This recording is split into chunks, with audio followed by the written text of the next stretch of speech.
What's going on, guys? Welcome to another retro pay-per-view review. Today we're talking No Way Out 1998 in your house. Now here's the way this thing's going to go.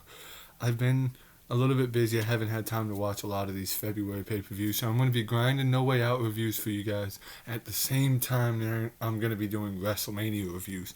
I'm going to start with WrestleMania 1 all the way up to 35. But No Way Out reviews, I may do a Fastlane or an Elimination Chamber review here and there, but don't know. We're going to be doing Elimination Chamber and Mania.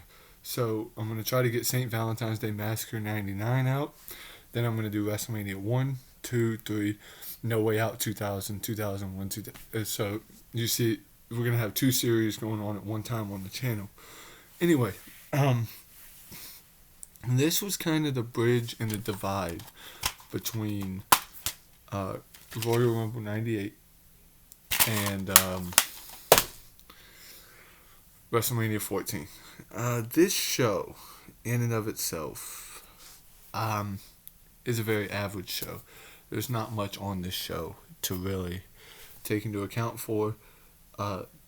This is the first No Way Out pay-per-view. Of course, it's a part of the In Your House series. In 2000, No Way Out would be the February pay-per-view until 2009. Then it would make an appearance in June of 2012. So, this event took place February 15th, 1998 in Houston, Texas. Hence the reason it says No Way Out of Texas. And so, at the beginning of the show, JR announces that Michaels would not be in the main event. There was a whole big thing going on about Shawn Michaels. He had injured his back at the Rumble and he would not wrestle again until Mania 14. But there was a mystery partner that was set in stone. We knew that it was going to be 4-on-3 with DX picking a mystery partner. And they had said that if DX had not picked a partner, then the WWF would do it for them. Opening match of the night, though, we get the Headbangers taking on the artist formerly known as Goldust and Marc. Mero. The story here is that Luna and Sable did not like each other, so Luna and Sable was not at ringside for a while, and then Luna was, and then Sable came out and it kind of cost them the match. This match went almost 14 minutes. I'm gonna give it 2 3/4. Basically, the ending of the match would set up Goldust and Luna versus Mero and Sable at Mania 14, which we'll get into in our WrestleMania reviews. But it was really, really interesting. What I might do is I might do 1 through 14 WrestleManias, and then when I get to 15 on, I'll watch the February end. So I'll do Valentine's Day Massacre, Mania 15, No Way Out 2000, WrestleMania. So we'll do it like that. So then that way, everything is good. I might do it that way. So the next review might actually be WrestleMania 1 on the channel. Which is yay. But there was a King actually did to a bloody Thrasher. He said, "Why don't you just give up, you idiot?" Thrasher bled kind of bad in this match. I didn't know if it was a planned spot or what the deal with it was. I think it was. But it was interesting to see an opening tag match with no tag titles on the line, and seeing that happen, it was just weird and ironic to me. But it was what it was. Very good tag match to start the show with a decent amount of time and never boring due to its pacing, match technique, constant cheating, and hilarious commentary. And there was also Sable. So that is always good. The finish came when Mosh rolled up Mero beyond this madness when it came back into the ring and pinned him. Michael Cole interviewed Owen Hart, and Owen Hart was going through a feud with Triple H at this time. Stemming back to, I think, D-Generation X in your house. No, sorry, he fought Sergeant Slaughter. I don't know how Helmsley did. But, yeah, that might be another show I'll review some other time as well as D-Generation X in your house. This was In Your House 20, by the way. But, yeah. Next up, we get Taka Michinoku taking on Pantera. And we had Sonny as the guest ring announcer. Taka and Brian Christopher was on commentary, so the future Grandmaster Sexay, rest in peace to Brian Christopher. But this match was actually really good. I give it about 3 out of 5. I think between this match and the main event, you can make an argument for match of the night, but I just think the main event had a little bit more to it than this. But this was definitely a fast-paced match. A light heavyweight match was very, very good. You had Michinoku winning at 10 minutes 11 seconds. Taka counted into a powerbomb, only a 2. He got a missile dropkick from the top that caught Pantera to the back of the head. Taka was dominating the entire match, but still wins. However, he did sell the back, and this match was too good to put it any lower than 3 stars. Taka had beaten Brian Christopher at D-Generation X in Your House, which was a reason. In a way, they were setting up the light heavyweight division before they did the whole cruiserweight thing. It was pretty cool the way they did it. Next up, Kevin Kelly did a thing with Cactus Jack and Chainsaw Charlie with AOL. God, AOL. Oof. Anyway, yeah, they said they didn't care who the mystery partner was. Next up, we get a match that was just boring as crap. It's the Godwinns against the Quebecers. Godwinns win in about 11 minutes. Nothing really here. 3/4 of a star. Worst match of the night, I think, to me. This match just was not good. I'm sorry. It wasn't.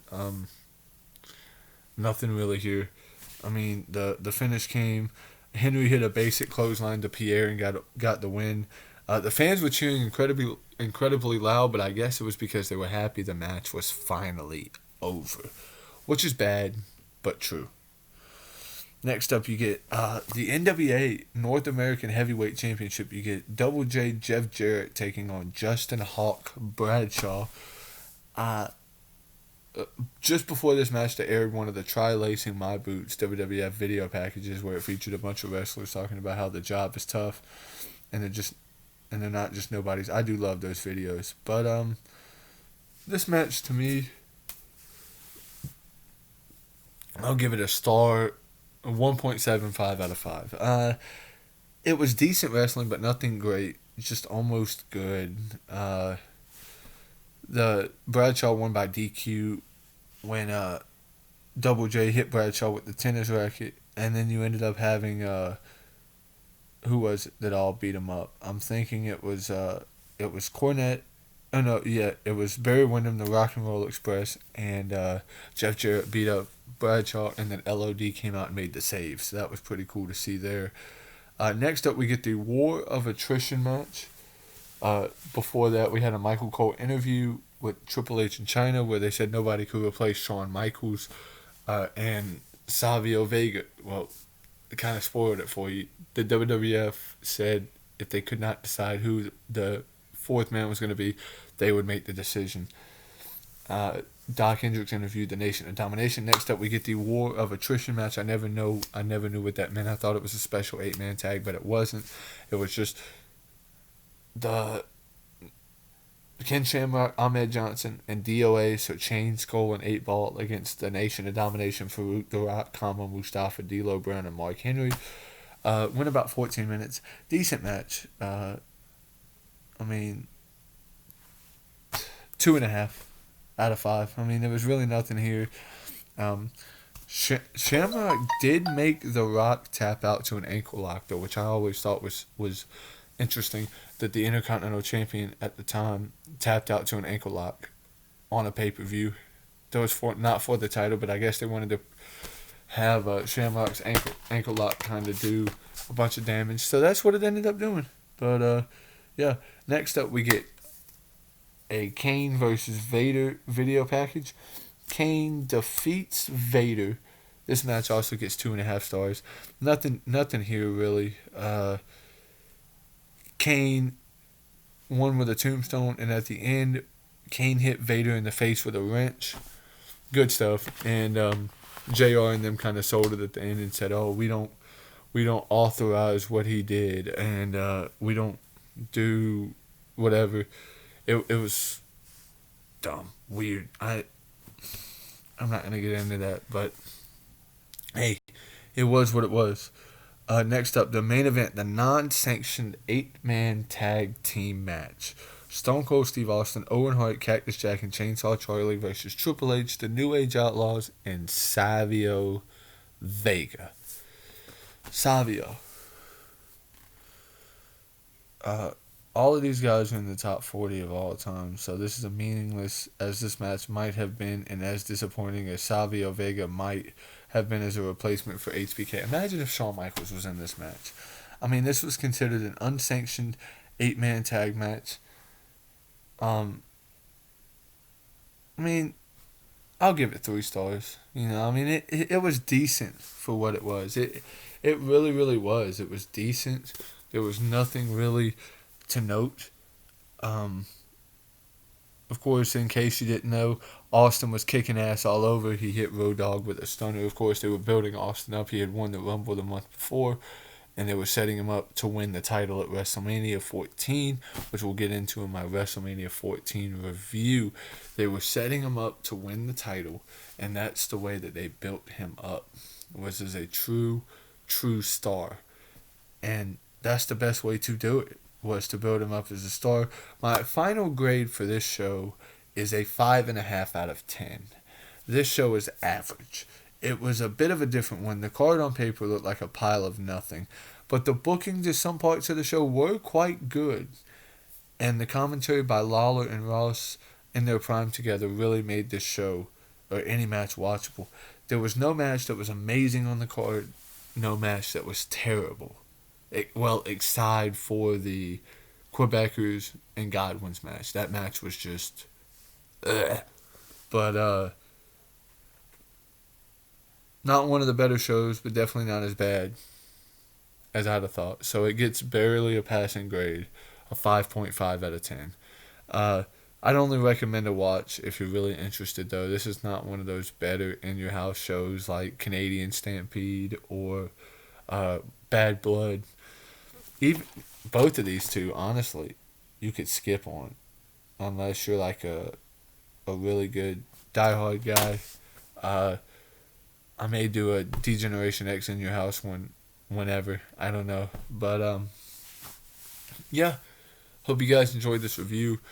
I think the next one, like I said, will probably be WrestleMania 1, where it all began, March 31st, 1985. Or I'll do St. Valentine's Day Massacre. I haven't decided yet, but I think I'll probably do WrestleManias 1 through 14. And then starting after 14, I'll do St. Valentine's Day 99, WrestleMania 15, No Way Out 2000, WrestleMania 2000, No Way Out 2001, WrestleMania 17, etc., etc. You get what I'm saying. That way we can have every January through WrestleMania pay-per-view knocked out, and that way it can kind of catch me up on some of the storylines going into WrestleMania. And yeah, cool. All right, guys. Hope you guys enjoyed the video. Peace.